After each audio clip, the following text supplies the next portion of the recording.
Hi guys. So today I'm thinking that I might read a little bit of this book that I'm reading, Harry Potter and the Chamber of Secrets. I'm right now up to page 62, so I'm not going from the start.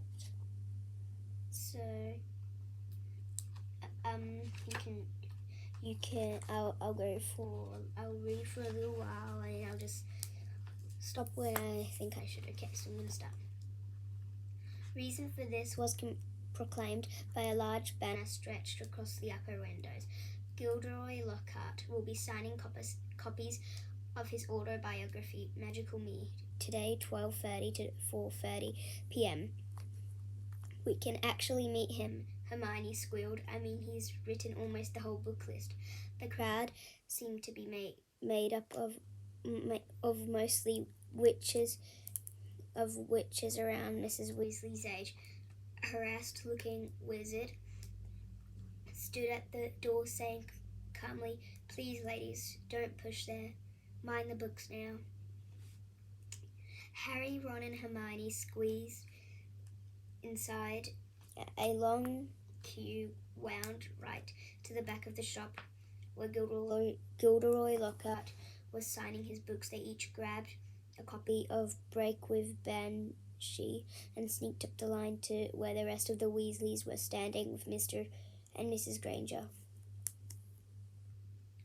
"Oh, there you are, good," said Mrs. Weasley. She sounded breathless and kept patting her hair. "You'll be able to see him in a minute." Gilderoy Lockhart came slowly into view, seated at a table surrounded by large pictures on his own face, all winking and flashing dazzlingly.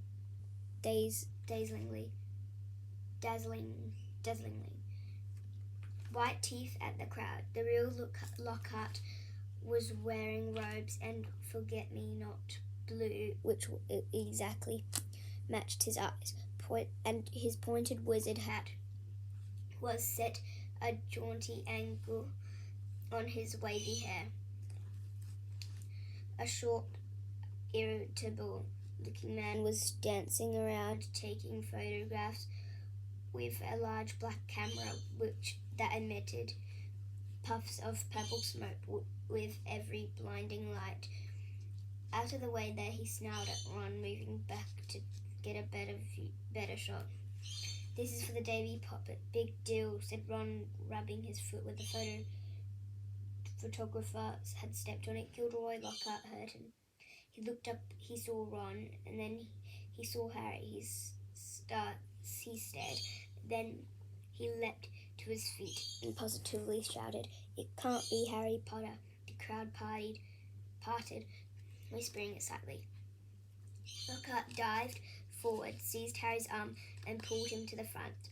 The crowd burst into applause. Harry's face burned as Lockhart shook his hand for the photographer, who was clicking away. "Nice big smile, Harry," said Lockhart through his own gleaming teeth. "Together, you and I are worth the front page." When he finally let go of Harry's hand, Harry could hardly feel his fingers. He tried to sidle back over to the Weasleys, but Lockhart threw his arm around his shoulder and clamped him tightly to his side.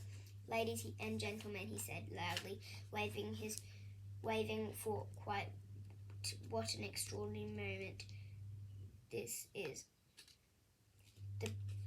The perfect moment for me to make a little announcement I've been sitting on for some time. When young Harry here stepped into Flourish and Blotts today, he only wanted to buy my autobiography, which I shall be happy to present to him now, free of charge. The crowd applauded. He had no idea. Lockhart continued, giving Harry a little shake that made his glasses slip to the end of his nose, that he would shortly be getting much more than my book, Magical Me. He and his schoolfellows will in fact be getting the real Magical Me. Yes, ladies and gentlemen, I have a great pleasure and pride in announcing that this September I'll be taking up the post of Defense Against the Dark Arts teacher at Hogwarts School of Witchcraft and Wizardry. The crowd cheered and clapped, and Harry found himself being presented with the entire works of Gilderoy Lockhart, staggering slightly under the weight. He managed to make his way out of the limelight to the edge of the room, where Ginny was standing next to her new cauldron. "You have these," Harry mumbled to her, tipping the books into the cauldron. "I'll buy my own." "Bet you loved that, didn't you, Potter?" said a voice Harry had no trouble recognising. He straightened up and found himself face to face with Draco Malfoy, who was wearing his usual sneer. "Famous Harry Potter," said Malfoy. "Can't even go to a bookshop without making the front page. Leave him alone." "He didn't want all of that," said Ginny. It was the first time she had spoken in front of Harry. She was glaring at Malfoy.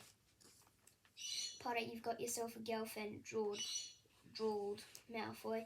Ginny went scarlet as Ron and Hermione fought their way over, both clutching stacks of Lockhart's books. "Oh, it's you," said Ron, looking at Malfoy as if you were something unpleasant on the sole of his shoe. "Bet you were surprised to see Harry, eh?" "Here, eh?" Not as surprised as I am to see you in a shop, Weasley," retorted Malfoy. "I suppose your parents will go hungry for a month to pay for that lot." Ron went as red as Ginny. He dropped his books into the cauldron too. And stared towards Malfoy, but Harry and Hermione grabbed the back of his jacket. "Ron," said Mr. Weasley, struggling over Fred and George. "What are you doing? It's mad in here. Let's go outside." Well, Arthur Weasley. It was Mr. Malfoy. He stood with his hand on Draco's shoulder, sneering in just the same way. "Lucius," said Mr. Weasley, nodding coldly. "Busy time at the Ministry, I hear," said Mr. Malfoy. "All those rats, I hope they're paying you overtime." He reached into Ginny's cauldron and extracted from amidst Lockhart's books a very old, very delicate. I'm recording.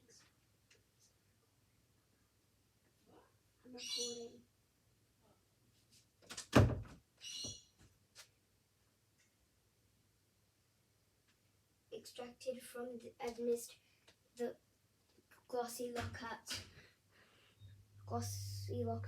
books, a very old, very battered copy of Beginner's Guide to Transfiguration. "Obviously not," he said. "Dear me, what's the use of being a disgrace to the name of a wizard if they don't even pay you well for it?" Mr. Weasley flushed darker than either Ron or Ginny. "We have a very different idea of what disgrace the name of wizard, Malfoy," he said. "Clearly," said Mr. Malfoy, his pale eyes straying to Mr. and Mrs. Granger, who were watching apprehensively. "The company you keep, Weasley, and I thought your family could sink no lower." There was a thud of metal as Ginny's cauldron went flying. Mr. Weasley had thrown himself at Malfoy, knocking him backwards into a bookshelf. A dozen of Harry's spell books came thundering down on their heads. There was a yell of "Gad" from Fred and George. Mrs. Weasley was shrieking, "No, Arthur, no." The crowd stampeded backwards, knocking more shelves over.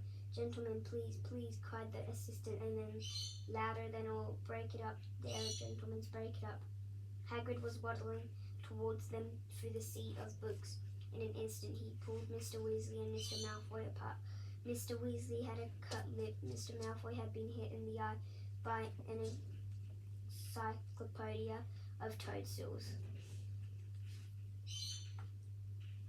He was still holding Ginny's old Transfiguration book. He thrust it at her, his eyes glittering with malice. "Here, girl, take your book. It's the best your father can give you." Pulling himself out of Hagrid's grip, he beckoned to Draco and swept from the shop. "You should have ignored him, Arthur," said Hagrid, almost lifting Mr. Weasley off his feet. He straightened his robes. "Rotten to the core, the whole family. Everyone knows that." "No, Malfoy's worth listening to. Bad blood, that's what it is. Come on, now, let's get out of here." The assistant looked as though he wanted to stop them leaving, but he barely came up to Hagrid's waist and seemed to think think better of it. Then they hurried up the street, the Granger shaking with fright, and Mrs. Weasley beside herself with very a fine example to set your children brawling in public. What Gilderoy Lockhart must have thought. He was pleased, said Fred. Didn't you hear him as we were leaving?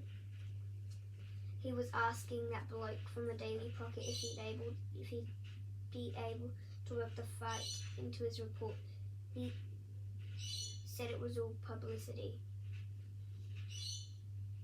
But it was subdued group who headed back to the fireside in the leaky cauldron where Harry and the Weasleys and all the shopping would be travelling back to the burrow using flu powder. They said goodbye to the Grangers, who were leaving the pub for the Muggle Street on the other side. Mr. Weasley started to ask them how bus stops worked, but stopped quickly at the look of Mrs. Weasley's face. Harry took off his glasses and put them safely in his pocket before helping himself to flu powder. It definitely wasn't his favourite way to travel. Chapter 5, The Whomping Willow. So I've just read a few pages.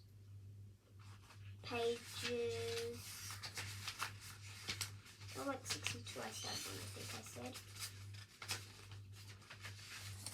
I read pages 62 to 68. I will read more in my next video, and I'll read the next chapter, which will be pages 68